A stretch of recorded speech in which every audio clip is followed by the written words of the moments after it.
दादा नमस्कार, बोला. नमस्कार. नमस्कार, मी रोहित पवार बोलतोय. तर तुमच्यापाशी मला पोचायचं होतं, पण आज 5 ठिकाणी सभा होत्या आणि त्या सभेमध्ये जाता जाता थोडा उशीर झाला, पण तरी सुद्धा मी महाड येतोय. पण तुमच्या आपल्या या भोसे या गावामध्ये मला येता येणार नाही.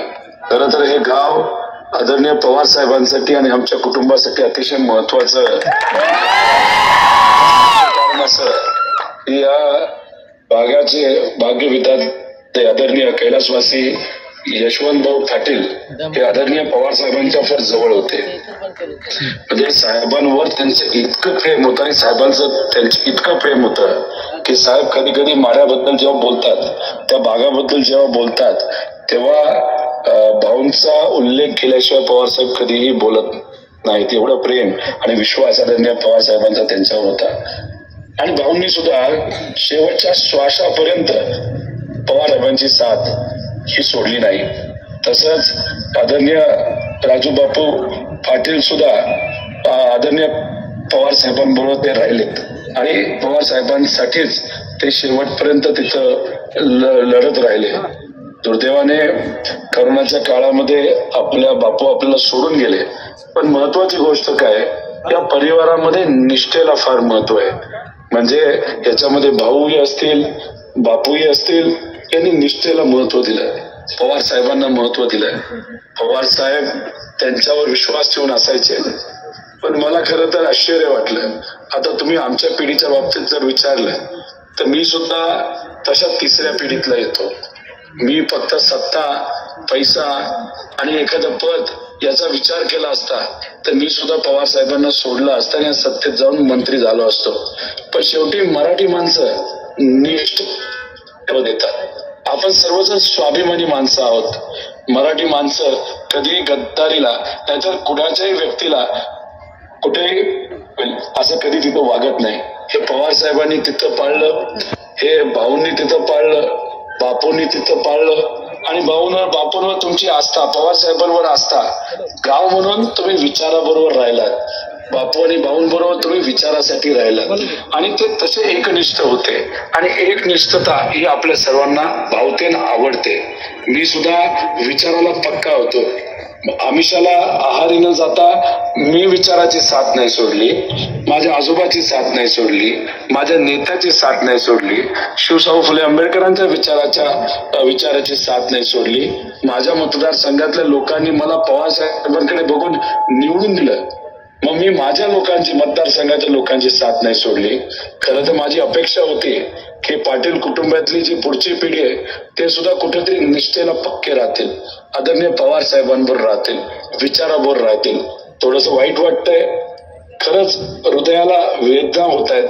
पवार साहेबांना ही गोष्ट जर कळाली त्यांना सुद्धा खरं तर विश्वास बसणार नाही. मला तर एक विनंती करायची, ठीक आहे काल पाठिंबा दिला असला तरी अजून वेळ गेलेली नाही. एकदा भाऊंचा निर्णय घ्यावा, आज रात्री नाही तर उद्यापर्यंत तिथं परत एकदा पाठिंबा अभिजित धनंजय पाटील हे आपले जे उमेदवार आहेत, पवार साहेबांचे उमेदवार आहेत, त्यांना तिथं द्यावा. पण ही विनंती करून सुद्धा जर ऐकलं नाही तर मग मी मायबाप जनतेला विनंती करतो की शेवटी निर्णय तुम्हाला घ्यायचा आहे. प्रत्येक व्यक्तीला जे काही मतदानाचा अधिकार आहे तो तुमचा आहे आणि तुम्ही सर्वजण, आपण सर्वजण स्वाभिमानी आहोत. आणि मग पवार साहेब आज 85 वयाचा असताना सुद्धा या महाराष्ट्रामध्ये फिरत आहेत. त्यांच्या पिढीतला एकुलता एक नेता म्हणून या महाराष्ट्र धर्म वाचवण्यासाठी, शिवशाहू फुले आंबेडकरांचा विचार वाचवण्यासाठी गुजराती नेत्यांच्या विरोधात, गुजरातशाहीच्या विरोधात आपला एक वस्ताद तिथे एकटा लढत आहे. आणि तो का लढतोय, कारण तुम्ही त्यांच्या बरोबर आहात. महाविकास आघाडी सरकार 100% या महाराष्ट्रामध्ये येणार म्हणजे येणार. काळ्या दगडावरची पांढरी घ्यायची. पण असं होत असताना प्रत्येक उमेदवार, आमदार आपल्यासाठी महत्वाचा आहे. त्यामुळे भोसे इथं असतात सर्व स्वाभिमानी जनतेला मी विनंती करतो, आता मी पवार साहेबांच्या वतीने विनंती करतो की अभिजित धनंजय पाटील अनुक्रमांक 2 चिन्ह हे तुतारी वाजवणारा माणूस असा आहे, त्यांच्या पाठीमागे आपण सर्वजण भक्कमपणे उभा राहाल. जिल्हा परिषदचं इलेक्शन नाही, पंचायत समितीचं इलेक्शन नाही, हे ग्रामपंचायतचं इलेक्शन नाही. ते जेव्हा इलेक्शन होतील तुम्ही त्याबद्दलचा निर्णय तुमच्या लेवलला घ्या. पण हे महाराष्ट्राचं इलेक्शन आहे आणि याच्यामध्ये उमेदवार हा पवार साहेबांनी दिलेला आहे. मी आपल्या सर्वांना विनंती भाऊ आणि बापूंच्या वतीने करतो, हे महाराष्ट्राचं इलेक्शन बापू आणि भाऊंच्या घरातलं कोणी तिथे उभा नाही.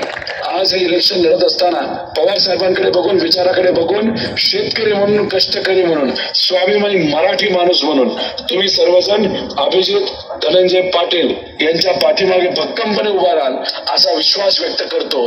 ते तर आमदार होणारच आहेत.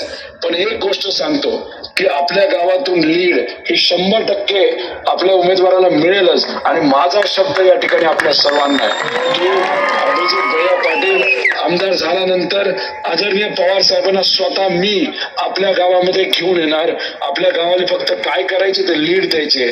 तिथे आल्यानंतर तुमचे जे कुठले विषय असतील, भाऊंच्या बापूंच्या आठवणी असतील, त्या तुम्ही, मी, आपले आमदार अभिजित पाटील, खासदार आणि तुम्ही आपण सर्वजण मिळून या बाबतीतली चर्चा करू. एवढं या ठिकाणी आपल्या सर्वांना शब्द देतो. विकास कामं त्या सगळ्या गोष्टी आहेतच.